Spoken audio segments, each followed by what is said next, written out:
আসসালামু আলাইকুম দর্শক, শুভেচ্ছা নিন লন্ডন থেকে। স্বাগত জানাচ্ছি কাজী হেমায়েতুদ্দিন মিশন। সাম্প্রতিক বাংলাদেশে ঘটে যাওয়া নানা বিষয় নিয়ে আমাদের সঙ্গে আছেন। নমস্কার, আমি তরুণ ঘোষ। গতকাল যে আমি পোস্টটা ছেড়েছি সেখানে মিশ্র প্রতিক্রিয়া। পোস্টে অনেকে অনেক ভালো কথা লিখেছেন, অনেকে মন্দ কথা লিখেছেন, অনেকে কটূক্তি করেছেন। যারা লিখছেন, কটূক্তি করছেন এবং বাজে কথা বলছেন, তাদেরকে আমি বলি, আমি তো মাথার দিব্যি দিইনি আপনাদের দেখার জন্য। আপনারা দেখবেন, আবার গালিও দেবেন। পরবর্তীকালে যখন সব প্রমাণিত হয় আমি ঠিক বলেছি, তখন কিন্তু আপনারা স্বীকার করেন না। এই আপনাদের অবস্থা হয়েছে ওই গুপি গাইন বাঘা বাইনের মতো, নিজেরাই ঢোল বাজান, নিজেরাই গান শোনেন। এটাই হচ্ছে আপনাদের ব্যাপার। তো যাই হোক, আমি যেখানে লিখেছি আমি তার ঘটনা পরম্পরা আমি পরপর আমি বিশ্লেষণ করছি আপনাদের। এই খবরটা জেনারেট করেছে কিভাবে, অনেকের মনে অনেক অবিশ্বাস আছে, এবং এটা যেটা আমি লিখেছি এবং যেটা আজকে আমি বলছি সেটা কদিন বাদে ওই আপনাদের খলিলুর রহমান যেমন গিয়ে মিথ্যে কথা বলেছিল, না শেখ হাসিনার প্রসঙ্গ ওঠেনি, পরে প্রমাণিত। গতকালকে আমি এক কাগজ দিয়ে প্রমাণ করে দিয়েছি যে আমি যা বলেছিলাম ঠিক বলেছিলাম। এটাও কদিন বাদে প্রমাণিত হবে যে আমি যা বলেছিলাম ঠিক বলেছিলাম। আমি অনেক আগে বলি তো, তাই আপনাদের স্মৃতি থেকে মুছে যায়। কিন্তু এবার আমি বারবার মনে করিয়ে দেবো আমি এটা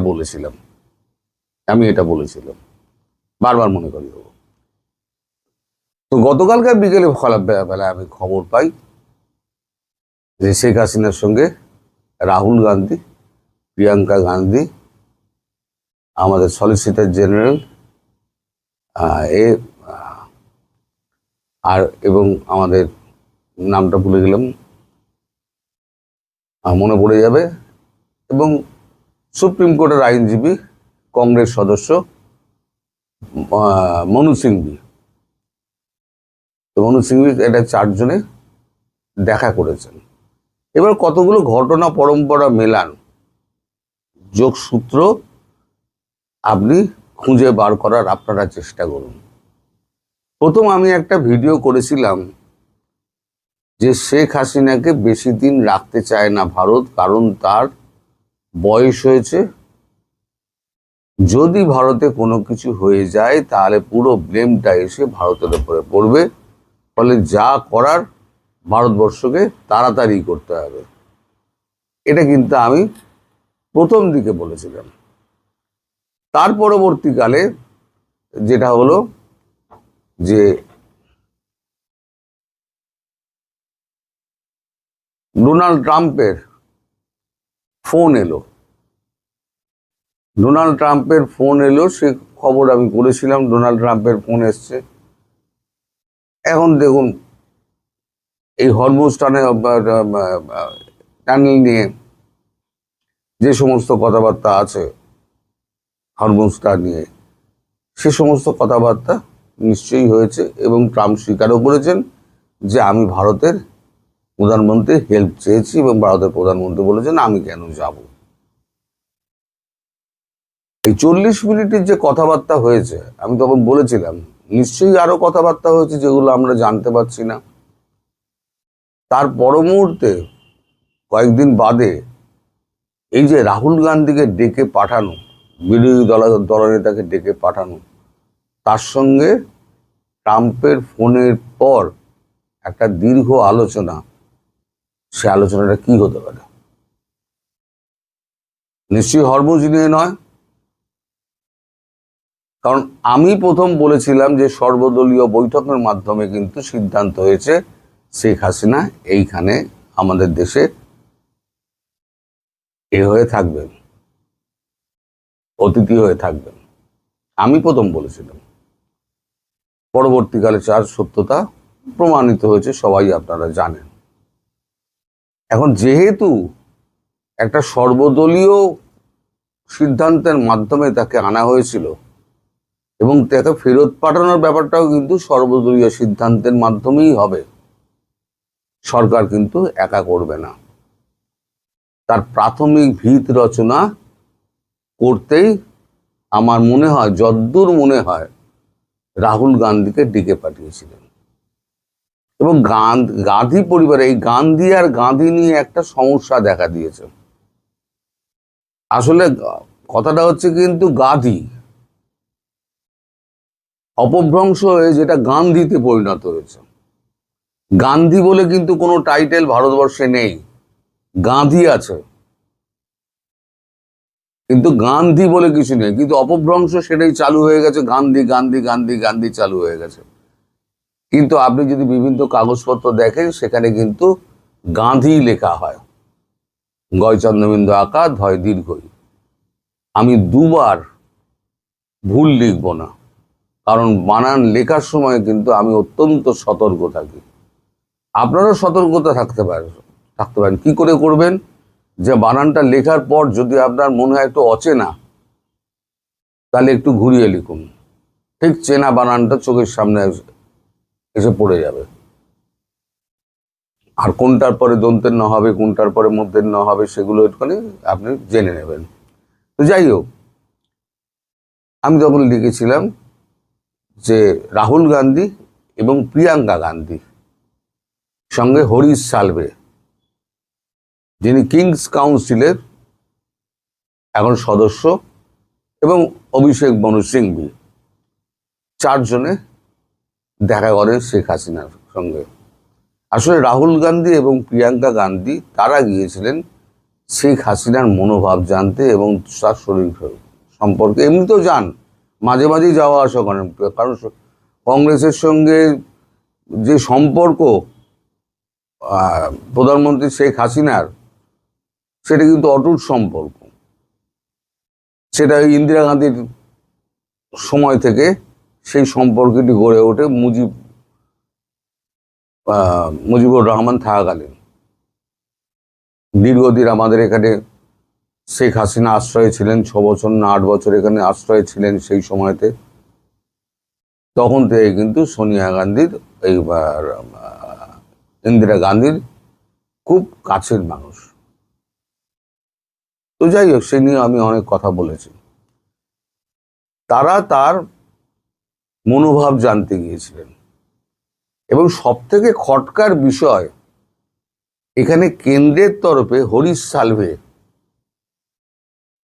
যিনি আমাদের এতে ইন্টারন্যাশনাল কোর্ট অফ জাস্টিসে যিনি একজন পাকিস্তানে বন্দী আমাদের ভারতীয়, তার ফাঁসির আদেশ নিয়ে লড়াই করে যাচ্ছেন, এবং ফাঁসির আদেশ কিন্তু আটকে রেখে দিয়েছেন।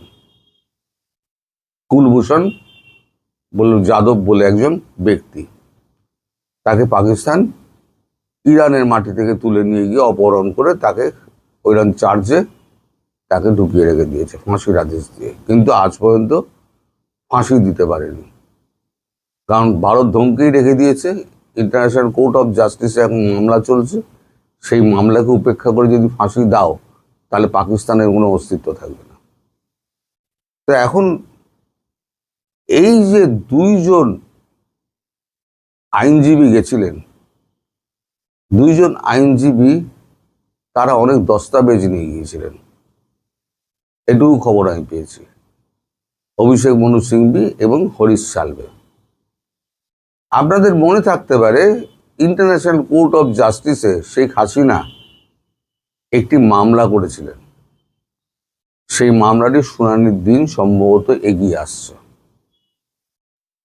সেই মামলাটির সঙ্গে এই 2 জন আইনজীবীর, একজন কংগ্রেসের অভিষেক মনু সিংভি এবং একজন ভারতবর্ষের প্রাক্তন অ্যাটর্নি জেনারেল এবং সুপ্রিম কোর্টের আইনজীবী এবং ওই কিংস কাউন্সিলের সদস্য হরিশ সালভে, তারা হয়তো ইন্টারন্যাশনাল কোর্ট অফ জাস্টিসে শেখ হাসিনার হয়ে লড়াই করতে পারেন, এবং তার বিরুদ্ধে যে অভিযোগগুলো আছে সেই অভিযোগগুলোকে অকাট্য প্রমাণ দিয়ে খারিজ করে দেবেন। আর ইন্টারন্যাশনাল কোর্ট অফ জাস্টিসের অর্ডারের যদি বাইরে যদি বাংলাদেশ যায়, বাংলাদেশ সরকার, তাহলে অস্তিত্ব থাকবে না। সারা পৃথিবী মানে ইন্টারন্যাশনাল কোর্ট অফ জাস্টিসের রায়। সেখানে বাংলাদেশ যদি না মানে ইন্টারন্যাশনাল কোর্ট অফ জাস্টিসের রায় যে এই সরকার অবৈধ, বৈধ প্রধানমন্ত্রী তিনি এখন গিয়ে ক্ষমতা নেবেন, যদি এই রায় বেরোয়, তাহলে ভারতবর্ষ তার 7 দিনের মধ্যে দেখবেন শেখ হাসিনাকে নিয়ে গিয়ে ওখানে বসিয়ে দেবেন।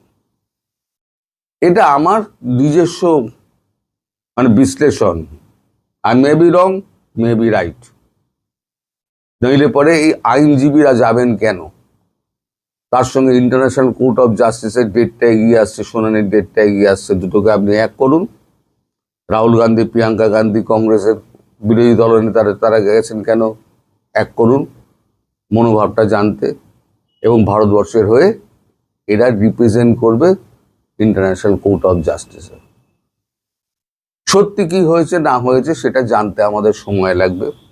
আমি কখনোই দাবি করব না যে আমি পুরোটা জানি।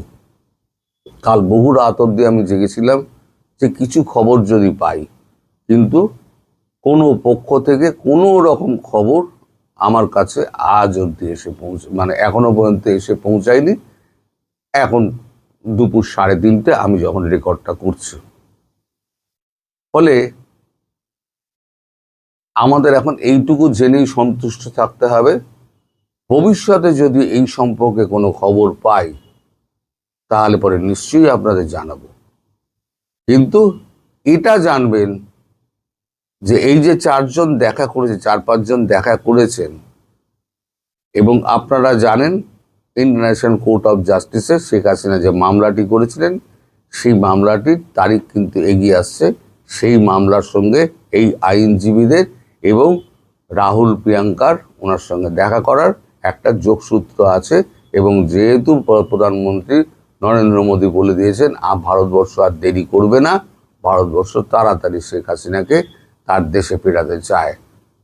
আর যেহেতু আমাদের তারেক রহমান ইউনূসের ছাড়া জুতোয় পা গলিয়ে এখন চলছেন, পাকিস্তানের সঙ্গে ভালো রকম দহরম বহরম করছেন, এবং খলিলুর রহমান তিনি তুর্কিকে 3 বার ঘুরে এলেন, ফলে আর ভরসার জায়গা নেই। যারা ক্ষমতায় বসাতে পারে তারা ক্ষমতা থেকে উৎখাত করতে পারে। ফলে একটা গভীর কিছু হতে যাচ্ছে।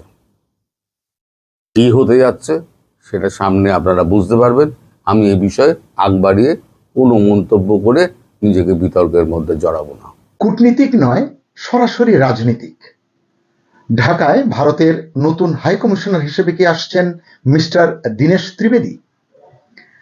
এটি কি শুধুই একটি নিয়োগ, নাকি বাংলাদেশের জন্য দিল্লির বড় কোনো বার্তা?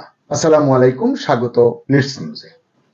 সম্মানিত দর্শক, যাই বলুন না কেন, বাংলাদেশের জন্য ভারতের কূটনীতিতে বড় পরিবর্তনের ইঙ্গিত মিলছে। দীর্ঘদিনের প্রচলিত প্রথা ভেঙে, নিয়ম ভেঙে পেশাদার কূটনীতিকের বদলে একজন অভিজ্ঞ রাজনৈতিক ব্যক্তিত্বকে ঢাকায় পাঠাতে চাইছে দিল্লি। ভারতীয় গণমাধ্যমের খবর বলছে, ভারতের সাবেক কেন্দ্রীয় মন্ত্রী এবং বর্তমান বিজেপি নেতা ঢাকায় বর্তমান হাই কমিশনার প্রণয় ভার্মার স্থলাভিষিক্ত হতে যাচ্ছেন। মিস্টার প্রণয় ভার্মা ইউরোপীয় ইউনিয়নে ভারতের রাষ্ট্রদূত হিসেবে ব্রাসেলসে বদলি হয়েছেন। এটি আপনারা ইতিমধ্যেই জেনেছেন।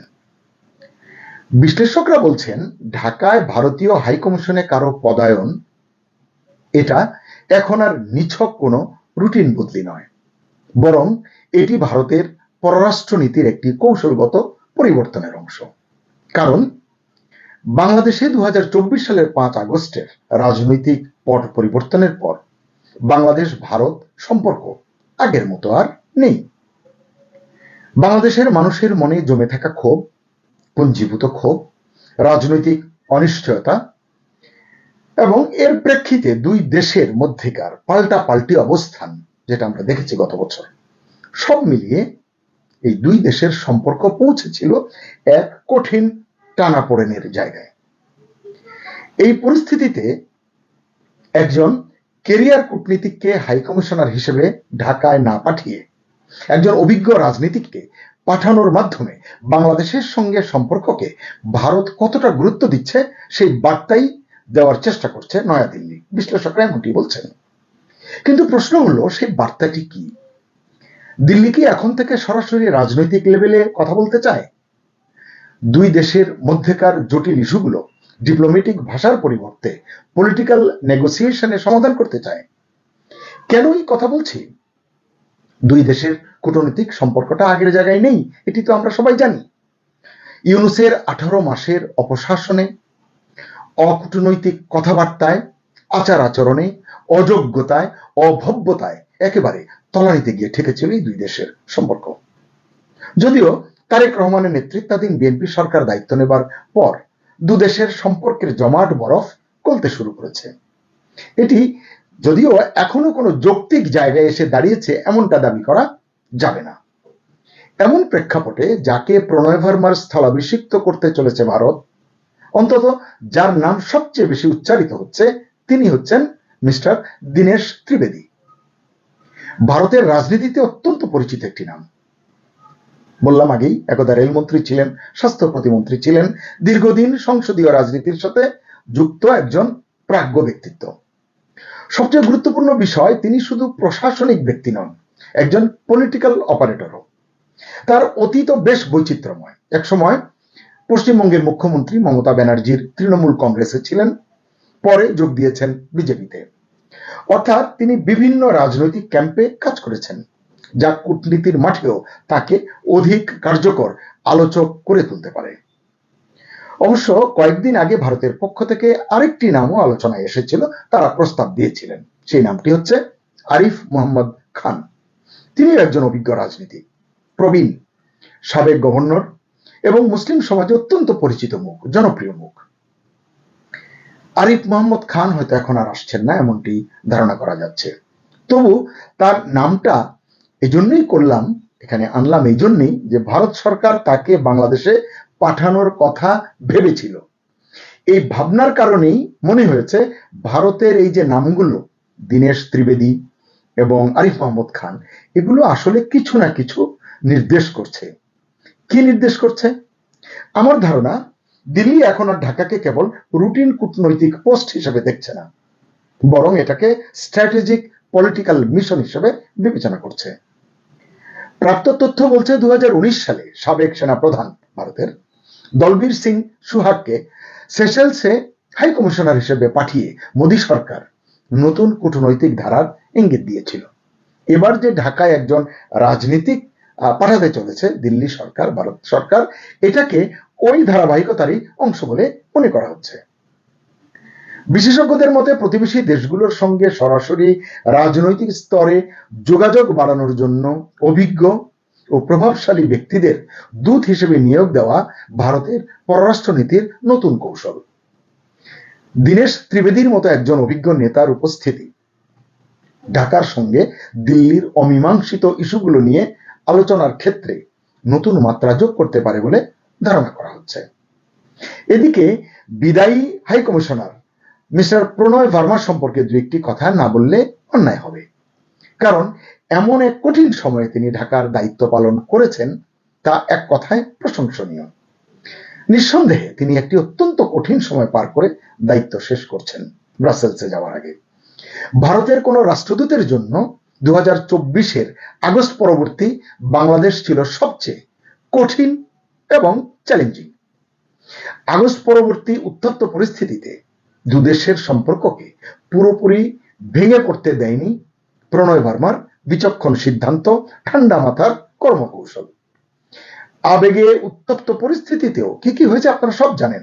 প্রণয় ভার্মা নেপথ্যে থেকে কূটনীতিকে বাঁচিয়ে রেখেছেন, সংবেদনশীল ইস্যুতে ধৈর্য ধারণ করেছেন। সব মিলিয়ে তিনি ছিলেন এ রিয়েল ক্রাইসিস ম্যানেজার। কূটনীতিতে বলা হয়, যখন সব দরজা বন্ধ হয়ে যায় তখন একজন দক্ষ কূটনীতিক জানালা খুলে রাখার পথ খোঁজেন। প্রণয় ভার্মা বাংলাদেশ ভারতের এই দুই দেশের সম্পর্কের ক্ষেত্রে ঠিক সেই কাজটি করেছেন। তিনি এমন এক সময়ে দায়িত্ব শেষ করে ফিরছেন যখন বললাম সম্পর্কের বরফ গলতে শুরু করেছে। এখন যদি দীনেশ ত্রিবেদী আসেন তাহলে সেটি হবে ভিন্ন ধরনের অধ্যায়। মানে কিরকম সেটা? ক্রাইসিস ম্যানেজমেন্ট থেকে পলিটিক্যাল ম্যানেজমেন্টে শিফট হবে কূটনৈতিক মিশন।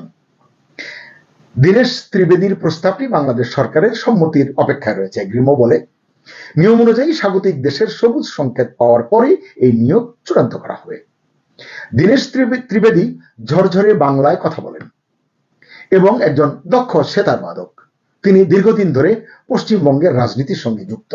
দুই বাংলার, ওপার বাংলা এপার বাংলা, দুই বাংলার সংস্কৃতি সম্পর্কে তার সম্যক ধারণা রয়েছে, ভালো ধারণা রয়েছে। অবশ্য মাঝখানে শোনা যে গিয়েছিল যে বিহারের গভর্নর, ভারতের সাবেক মন্ত্রী ও প্রভাবশালী রাজনীতিক আরিফ মোহাম্মদ খান ঢাকায় হাই কমিশনার হয়ে আসছেন, তখন বলা হয়েছিল এটি কেবল দুদেশের দ্বিপাক্ষিক সম্পর্কের ক্ষেত্রেই নয়, বরং আন্তর্জাতিক কূটনীতিতেও বিরল দৃষ্টান্ত হয়ে থাকবে। যাই হোক, বাংলাদেশের সম্মতি পেলে দীনেশ ত্রিবেদী আসবেন ঢাকায় হাই কমিশনার হয়ে, এমনটি বলা যাচ্ছে। এরপর থেকে হয়তো ঢাকায় চালু হবে ভারতের নতুন ধরনের কূটনীতি, যেখানে কূটনীতির বদলে রাজনীতি হবে হয়তো মূল চালিকা শক্তি। বাংলাদেশও নিশ্চয়ই দিল্লির এই নতুন পলিটিক্যাল যে গেম প্ল্যান সেটা বুঝে দুদেশের সম্পর্ককে এগিয়ে নিতে খুব একটা পিছিয়ে পড়বে না। শুভকামনা সবার জন্য। আল্লাহ হাফেজ।